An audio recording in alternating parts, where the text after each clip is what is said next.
নমস্কার ভক্তবৃন্দ, জয় শ্রীকৃষ্ণ। রাধে রাধে ভক্তরা। আগামীকাল 7ই সেপ্টেম্বর রবিবার, ভাদ্র পূর্ণিমার দিন। বছরে দ্বাদশ পূর্ণিমার মধ্যে এটা একটা শ্রেষ্ঠ পূর্ণিমা হচ্ছে এই ভাদ্র পূর্ণিমা তিথি। এই পূর্ণিমাকে আবার ভাগবত জয়ন্তী বলা হয়। ভাগবতের আবির্ভাব তিথি হচ্ছে কিন্তু এই পূর্ণিমার দিন। ভাগবত হচ্ছে বাগময়ী মূর্তি ভগবানের। এই যে একটা হচ্ছে মৃন্ময়ী মূর্তি, মানে মাটি দিয়ে ভগবানের বিগ্রহ তৈরি করা হয়। একটা হচ্ছে দারু ব্রহ্ম, মানে কাষ্ঠের দ্বারা ভগবানের বিগ্রহ তৈরি করা হয়। আর একটা বিগ্রহ হচ্ছে কিন্তু এই বাগময়ী মূর্তি। কথারূপী মূর্তিকে বলা হয় শ্রীমদ্ ভাগবত। আর সেই ভাগবত যেদিনে আবির্ভূত হয়েছে সেই দিনটি হচ্ছে এই ভাগবত জয়ন্তীর দিন। তাই এই পূর্ণিমাকে অত্যন্ত শুভ মনে করা হয়। এই পূর্ণিমার দিনে কিছু কার্য করাকে খুবই শুভ এবং মঙ্গলময় বলা হয়েছে। এই বছর এই বিশেষ করে এই পূর্ণিমার দিনে কিন্তু চন্দ্রগ্রহণ পড়েছে, পূর্ণগ্রাস। তাই এই চন্দ্রগ্রহণ আমাদের সনাতন ধর্মে কিন্তু অত্যন্ত গুরুত্বপূর্ণ। জীবনে চন্দ্রের যদি অশুভ প্রভাব পড়ে তবে কিন্তু সেই ব্যক্তির জীবনে অশুভ লেগে থাকে, এবং সেই ব্যক্তির বিশেষ করে সাংসারিক জীবনে চন্দ্রের দোষ থাকলে কিন্তু সাংসারিক জীবনে অশান্তি থাকবেই। তাই সেই চন্দ্রগ্রহণের সময়টা অন্ততপক্ষে গর্ভবতী মায়েদের বিশেষ করে পালন করা উচিত।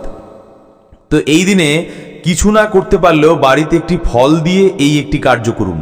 এতে ভগবানের কৃপা লাভ হবে, জীবনে অশুভ কেটে যাবে। পাশাপাশি শাস্ত্রে এই ভাগবত পূর্ণিমার বা এই ভাদ্র পূর্ণিমার বিশেষ মাহাত্ম্যর কথা বর্ণনা করা হয়েছে। আজকের এই পর্বে আমরা সেই প্রসঙ্গে জানার চেষ্টা করব। সকলকে স্বাগত জানাচ্ছি আমাদের এই ধর্মীয় তথ্যমূলক চ্যানেলে। আশা করছি আজকের এই তথ্যগুলো আপনাকে অবশ্যই সমৃদ্ধ করবে। ভালো লেগে থাকলে একটি লাইক করে কমেন্টে জয় শ্রী ভগবান শ্রীকৃষ্ণের জয় একবার হলেও লিখে যাওয়ার অনুরোধ জানাচ্ছি। দেখেন, যে কোনো পূর্ণিমা তিথি অত্যন্ত শুভ দিন। এই যে নদীতে যে জোয়ার ভাটা হয়, এই মানুষের জীবনীতেও তেমনি জোয়ার ভাটা হয়। পূর্ণিমার দিনে মানুষের জীবন প্রবাহ ঊর্ধ্বমুখে থাকে এবং অমাবস্যার সময় মানুষের জীবন প্রবাহ নিম্নমুখে থাকে। বিশেষ করে এই যে ঋতু পরিবর্তন হয়, এমনকি এই যে জোয়ার ভাটা হয়, এগুলো কিন্তু চন্দ্রের অবস্থানের কারণে হয়ে থাকে। তাই চন্দ্রগ্রহ কিন্তু খুবই গুরুত্বপূর্ণ। এই সূর্য যেরকম আমাদের এই পৃথিবীতে বেঁচে থাকার জন্য আবশ্যক, তেমনি চন্দ্রগ্রহণও কিন্তু চন্দ্রও কিন্তু অত্যন্ত গুরুত্বপূর্ণ। এই যে বৃক্ষে ফল এত রসালো হয়, সুমিষ্ট হৃষ্টপুষ্ট হয়ে থাকে, তারপরে ফুল এত প্রস্ফুটিত হয়, এগুলো মূলত চন্দ্রের আলোয় হয়ে থাকে। তাই চন্দ্রের আলোকে অত্যন্ত শুভ মনে করা হয়েছে। বিশেষ করে প্রতিটা পূর্ণিমা তিথি অত্যন্ত গুরুত্বপূর্ণ। তন্ত্রশাস্ত্র মতেও বিভিন্নভাবে প্রাধান্য দেওয়া হয়েছে। এমনকি অন্যান্য দিনে সাধনা করার থেকে পূর্ণিমার দিনে সাধনা করলে আরও বেশি ফল লাভ করা যায়। কিন্তু তাই পূর্ণিমার রাত্রি অত্যন্ত শুভরাত্রি মনে করা হয়েছে। বিশেষ করে এই যে চন্দ্রগ্রহণের আবার আলাদা গুরুত্ব রয়েছে।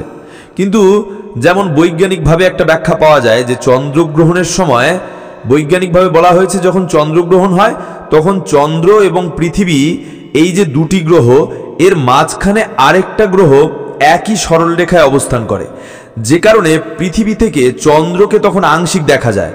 ওই যে এর মাঝখানে আরেকটা গ্রহ অবস্থান করে, এই জন্যে। তো এই সময়টাকে মনে করা হয় চন্দ্রগ্রহণ। চন্দ্রগ্রহণ বা সূর্যগ্রহণ হলে সূর্যের এবং পৃথিবীর মাঝখানে আরেকটা গ্রহ অবস্থান করে, তখন সূর্যকে আংটির মতো দেখা যায় বা অন্যরকম দেখা যায়। তো ওই সময়টাকে চন্দ্রগ্রহণ হিসেবে ধরা হয় বা সূর্যগ্রহণ ধরা হয়। এটা হচ্ছে বৈজ্ঞানিক ব্যাখ্যা। তবে সনাতন ধর্মে আমাদের জ্যোতিষশাস্ত্র মতে বিভিন্ন ব্যাখ্যা পাওয়া যায়। বিশেষ করে একটা বিখ্যাত কাহিনী রয়েছে যে কেন এই চন্দ্রগ্রহণ হয়। এর মূল কারণ কি? মূল কারণ হচ্ছে এই দেবতা এবং অসুরের সঙ্গে যুদ্ধ হচ্ছিল। তখন দেবতারা ভগবান বিষ্ণুর শরণ নিল যে প্রভু, আপনি আমাদের রক্ষা করুন, আপনি আমাদের পালনকর্তা, যে আমরা অসুরের সাথে যুদ্ধে পারছি না। তখন ভগবান বিষ্ণু বলল, তোমরা একটা কাজ করো, এভাবে তোমরা যুদ্ধে জয়ী হতে পারবে না। তোমরা যদি অমরত্ব প্রাপ্ত করো, সেই অমৃত পান করে, তবে তোমরা অজেয় হতে পারবে। তো ঠিক আছে, তাহলে তোমরা একটা কাজ করো, অসুরের সাথে পরামর্শ করে দুই দল মিলে এই সমুদ্র মন্থন করো।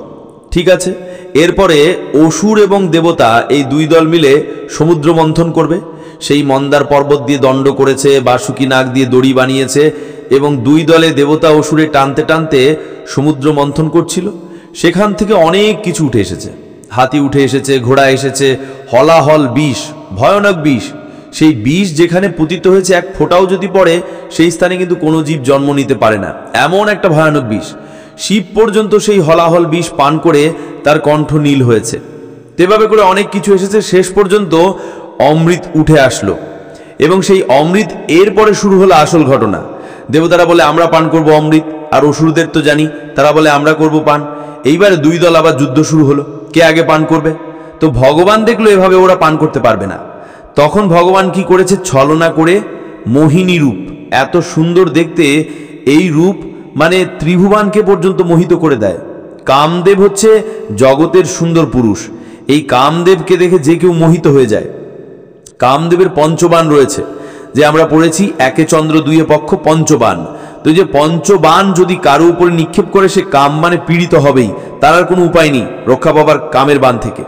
তো এইভাবে করে সেই কামদেবকে যিনি জগৎকে মোহিত করেন, সেই কামদেবকে যিনি মোহন করেন ভগবান, তাই তার নাম হয়েছে মদন মোহন। সেই ভগবান একেবারে মোহিনী রূপ ধরে দেবতারাও পর্যন্ত মোহিত হয়ে গিয়েছে ভগবানের ওই রূপ দেখে, আর অসুরদের তো কোনো কথাই নেই।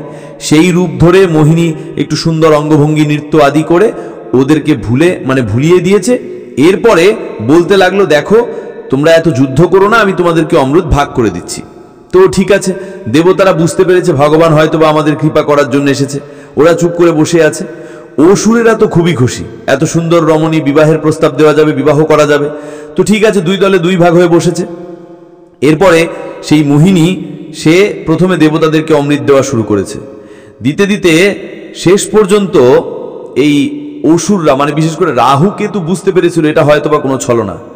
ওরা কি করেছে, দেবতার মূর্তি ধারণ করে, দেবতার রূপ ধারণ করে ওরা চন্দ্র সূর্যের পাশে গিয়ে বসেছে এবং চন্দ্র সূর্যকে দেওয়ার পরে যখন রাহুকে অমৃত দিল এভাবে হাতের উপরে, তখন চন্দ্র সূর্য বলে উঠল, প্রভু এরা হচ্ছে অসুর।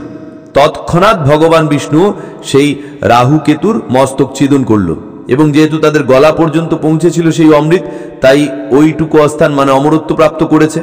তো এরপরে ওই রাহু কেতু দুই ভাই চন্দ্র সূর্যের উপরে রেগে গিয়ে বিশেষ বিশেষ সময় তাদের উপরে মানে তাদেরকে গ্রাস করার জন্য উদ্যত হয়।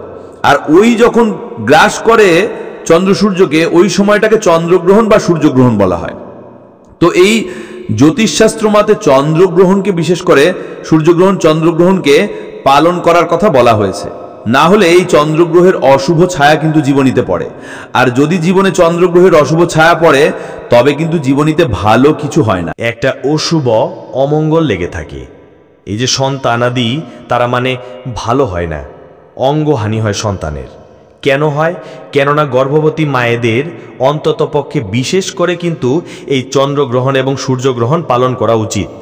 এই সময়টা যদি বিশেষ করে বলা হয়েছে এই চন্দ্রগ্রহণের সময়ে খাবার খাওয়া উচিত নয়।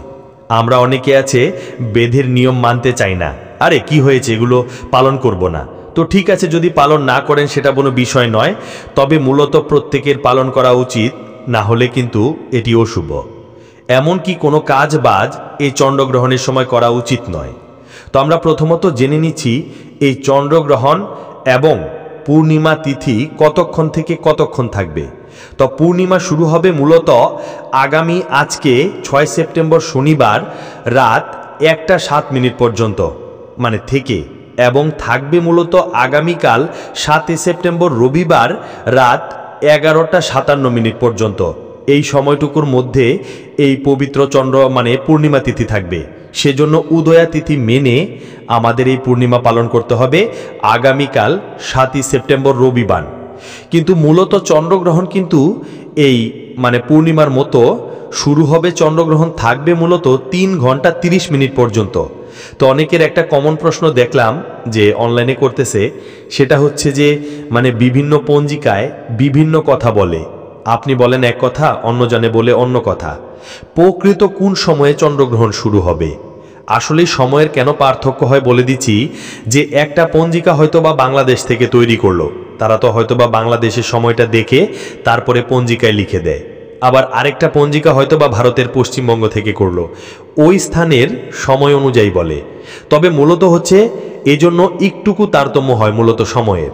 তবে হচ্ছে আপনি এরকম করে একটা সময় ধরবেন, যেমন হয়তোবা অনেকে বলে 9টা থেকে শুরু হয়, অনেকে বলে 10টা থেকে, সেক্ষেত্রে আপনি 9টা থেকে পালন করুন, একটুকু বেশি পালন করুন যদি এরকম বুঝতে অসুবিধা হয় প্রকৃত কোন সময় পালন করব।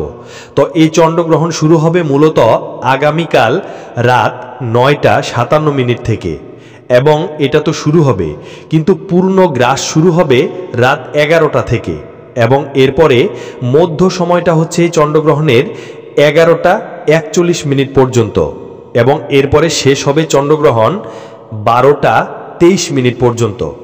তো এই যে পূর্ণগ্রাস চন্দ্রগ্রহণ এর স্থিতিকাল হচ্ছে 1 ঘন্টা 23 মিনিট, এবং সম্পূর্ণ গ্রহণ থাকবে হচ্ছে 3 ঘন্টা 30 মিনিট পর্যন্ত।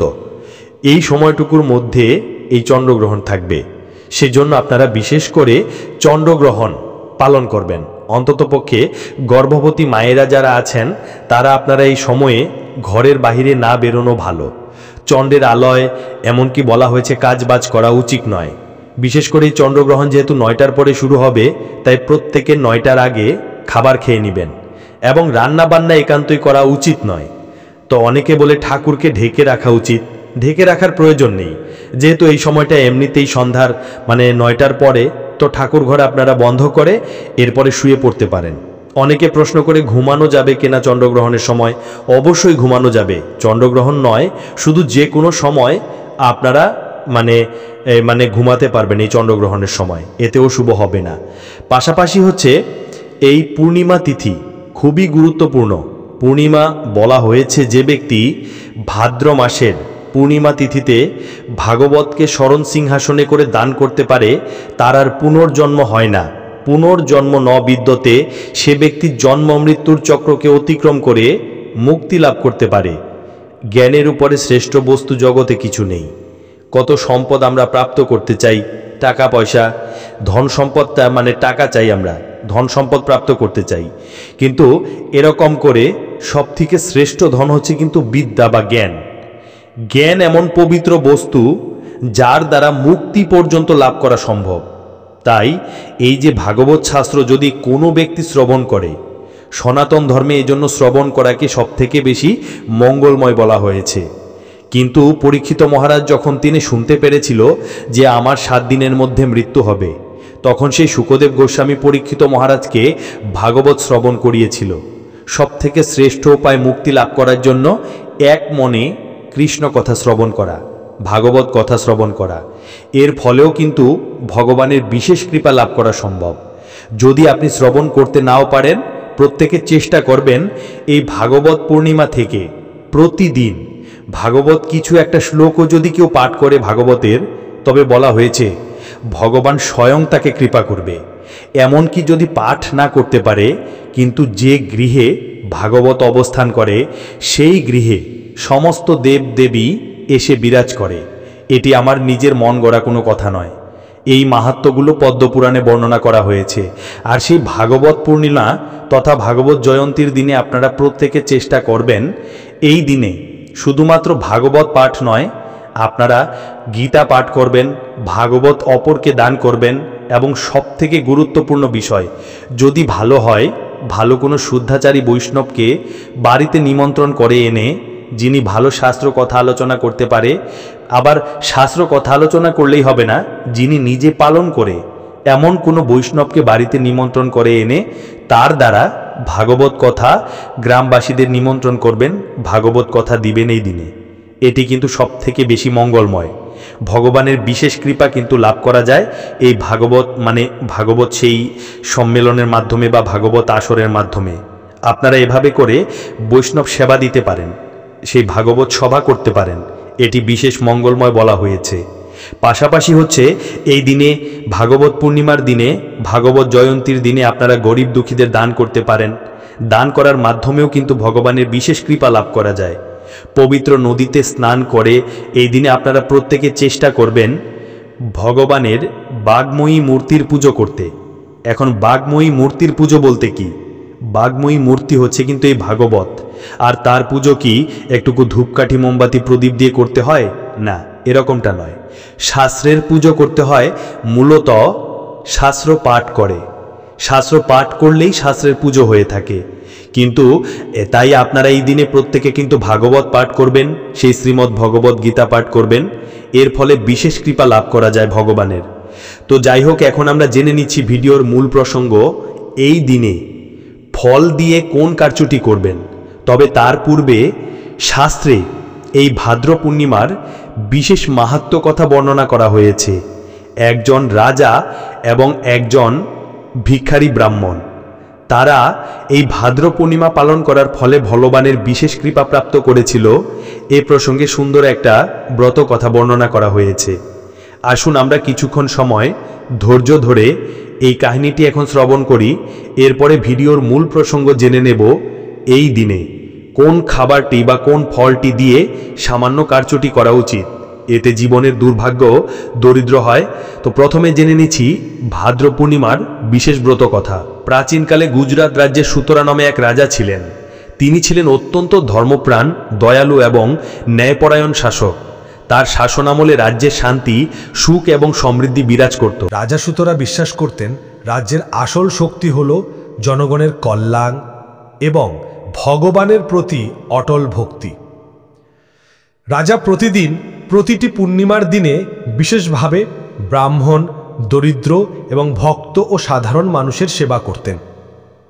তিনি বিশাল আয়োজন করতেন, যেখানে দারিদ্রদের আহার দান করা হতো, ব্রাহ্মণদের বস্ত্রদান, ধান, গরু এবং অর্থ দান করতেন। এছাড়া তিনি ভক্তদের সঙ্গে সৎসঙ্গ করতেন এবং ভগবানের নাম গান করতেন।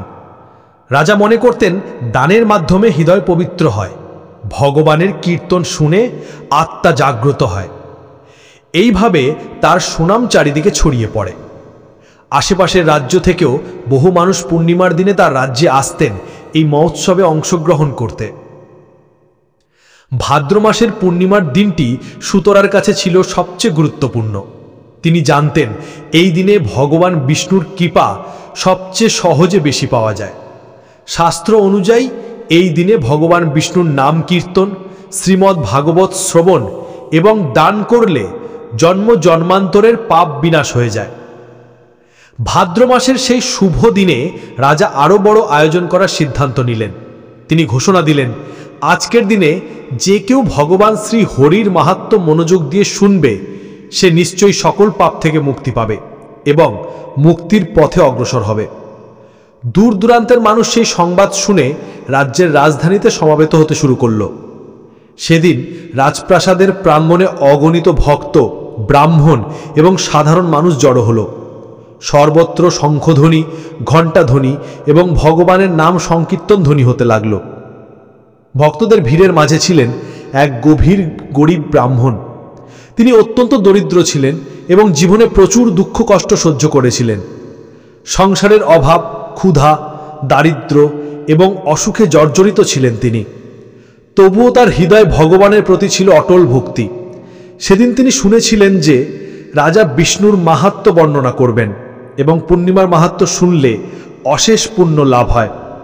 তিনি ভাবলেন, আমার জীবনে কত কষ্ট, হয়তো ভগবানের মহিমা শ্রবণ করলে আমার দুঃখ মোচন হবে এবং সমস্ত পাপ ধরিত হবে। অতঃপর তিনি ক্ষুধার্ত, ক্লান্ত শরীর নিয়ে রাজপ্রাসাদে পৌঁছালেন। ব্রাহ্মণকে দেখে রাজা সুতরার করুণা ভরে জিজ্ঞাসা করলেন, হে ব্রাহ্মণদেব, আপনি কত কষ্ট করে এসেছেন, দয়া করে আমাকে বলুন কি দুঃখ আপনার। ব্রাহ্মণ অশ্রু জল চোখে বললেন, হে মহারাজ, আমি অত্যন্ত দরিদ্র, আমার জীবনে কখনো শান্তি আসেনি। আমি ভগবানের কৃপা লাভের জন্য এখানে এসেছি, যাতে আজ ভগবানের মাহাত্ম্য শুনে পাপ মুক্ত হতে পারি। রাজা তাকে শ্মশান মানে আসন দিলেন এবং বললেন, আজ আমরা একসাথে ভগবানের কাহিনী শ্রবণ করব। ভগবানের কৃপায় আপনার সকল দুঃখ নিশ্চয়ই দূর হবে। রাজা সুতরর এবং সেই দরিদ্র ব্রাহ্মণ সহ অগণিত মানুষ ভগবানের কাহিনী শ্রবণ করতে বসলেন। রাজা নিজ হাতে ভগবত গীতা এবং শ্রীমদ্ ভাগবত থেকে কাহিনী পাঠ করলেন। ভগবান শ্রীকৃষ্ণের জন্ম, বাল্যলীলা, মহাভারতের কাহিনী এবং শ্রী হরির অসীম মহিমা বর্ণিত হল। সর্বত্র ভক্তদের চোখে অশ্রু, হৃদয়ে আনন্দ এবং শান্তির অনুভূতি বিরাজ করল। ব্রাহ্মণ যখন ভগবানের লীলা কাহিনী শুনলেন, তার হৃদয় অপার আনন্দে ভরে উঠল। তার মনে হলো যেন ভগবান নিজে তাকে আশীর্বাদ করছেন। তিনি তখন গভীর ভক্তি সহকারে প্রতিজ্ঞা করলেন, আমি প্রতিটি ভাদ্র পূর্ণিমার দিনে এইভাবে ভগবানের কাহিনী শ্রবণ করব এবং অন্যদেরও শুনতে উৎসাহিত করব। ঠিক সেই সময় আকাশ থেকে দেবদূতদের সঙ্গীত শোনা গেল। সর্বত্র আলোকোজ্জ্বল আভা ছড়িয়ে পড়ল। হঠাৎ ভগবান বিষ্ণু নিজেই রাজপ্রাসাদের মাঝখানে আবির্ভূত হলেন। হে রাজা সুতরার, তুমি এবং এই ব্রাহ্মণ উভয়ই আমার কাছে অত্যন্ত প্রিয়। আজকের দিনে তোমরা যে নিষ্ঠা সহকারে আমার কাহিনী শ্রবণ করলে এবং ভক্তদের মধ্যে প্রচার করলে, তার ফলস্বরূপ গুজরাটি আমার মাহাত্ম্য চিরকাল বজায় থাকবে। যে ভক্ত ভাদ্র পূর্ণিমার দিনে আমার কীর্তন মন দিয়ে শুনবে, সে সকল পাপ থেকে মুক্তি পাবে। দারিদ্র হলে তার সমস্ত জীবনে দারিদ্রতা দূরিত হবে, শান্তি এবং সমৃদ্ধি আসবে। ভগবানের কথা শুনে রাজা সুতরার এবং ব্রাহ্মণ আনন্দে কেঁদে ফেললেন। রাজা তারা ভগবানের চরণে প্রণাম করে কৃতজ্ঞতা প্রকাশ করলেন এবং বললেন, হে প্রভু, আপনারা আপনার কৃপা ব্যতীত এ জীবনে আমাদের কিছুই নেই। আজ থেকে আমরা প্রতিটি ভাদ্র পূর্ণিমার দিনে আপনার নামগান এবং কীর্তন প্রচার করব। ভগবান তাদের আশীর্বাদ করে অদৃশ্য হয়ে গেলেন। সেই দিন থেকে ভাদ্র পূর্ণিমা এক বিশেষ উৎসবে পরিণত হলো। প্রতি বছর এই দিনে ভক্তরা ভগবানের কীর্তন, ভক্তিমূলক গান এবং শ্রীমদ্ ভাগবত পাঠের আয়োজন করেন। দরিদ্রদের আহার দান, বস্ত্রদান, ব্রাহ্মণদের মধ্যে অর্থ বিতরণ করা হয়। ভক্তরা সারা রাত জাগরণ করে ভগবানের নাম সংকীর্তন করে। এই ব্রতের মাধ্যমে মানুষ ভগবানের কৃপা লাভ করে এবং জন্ম জন্মান্তরের পাপ থেকে মুক্ত হয়। এই ছিল পবিত্র ভাদ্র পূর্ণিমার বিশেষ ব্রত কথা, মাহাত্ম্য কথা। আশা করি বুঝতে পেরেছেন ভাদ্র পূর্ণিমা পালন করলে আমরা কি ফল লাভ করতে পারি। তবে এই দিনে একটি ফল বাড়িতে আনলে মঙ্গল হবে, বিষয়টা কিন্তু এরকম নয়। প্রথমত হচ্ছে, আপনারা এই দিনে সব থেকে মঙ্গলময় হচ্ছে, জীবনে দুর্ভাগ্য তো এমনি দূরই হবে যদি আপনারা এই দিনে ভাগবত পাঠের আয়োজন করতে পারেন। বেশি খরচ হয় না এতে। সন্ধ্যাকালে পরিবারের বা আশেপাশে যারা আছে সবাইকে নিমন্ত্রণ করে এনে ভালো কোনো বৈষ্ণবকে দিয়ে পাঠ করাবেন, সদাচারী বৈষ্ণবকে দিয়ে। এভাবে করে পাঠ করিয়ে একটি ফল দিয়ে আপনারা কি করবেন, বিশেষ সমিষ্ট ফলগুলো এনে ভগবানকে ভোগ নিবেদন করবেন এবং সেই ফলপ্রসাদ আপনারা সবার মধ্যে বিতরণ করবেন। এই যে প্রসাদ বিতরণ করবেন, এর মাধ্যমে হচ্ছে প্রকৃত কৃপা। আর এই ফল ভগবানকে ভোগ দিয়ে সেই প্রসাদ বিতরণ করবেন। আশা করি জীবনের দুর্ভাগ্য দূরীভূত হবে, ভগবানের কৃপা লাভ হবে। বন্ধুরা, আজকের ভিডিওটি কেমন লেগেছে তা কমেন্ট করে আমাদের জানান। যদি আমাদের ভিডিওটি তোমার পছন্দ হয় তাহলে অবশ্যই কমেন্ট বক্সে জয় মা লক্ষ্মী লিখো এবং তোমার নিজস্ব চ্যানেল পরম সত্য সাবস্ক্রাইব করতে ভুলো না। বন্ধুরা, আমরা পরবর্তী ভিডিওতে নতুন তথ্য নিয়ে দেখা করব। জয় শ্রীরাম বন্ধুরা।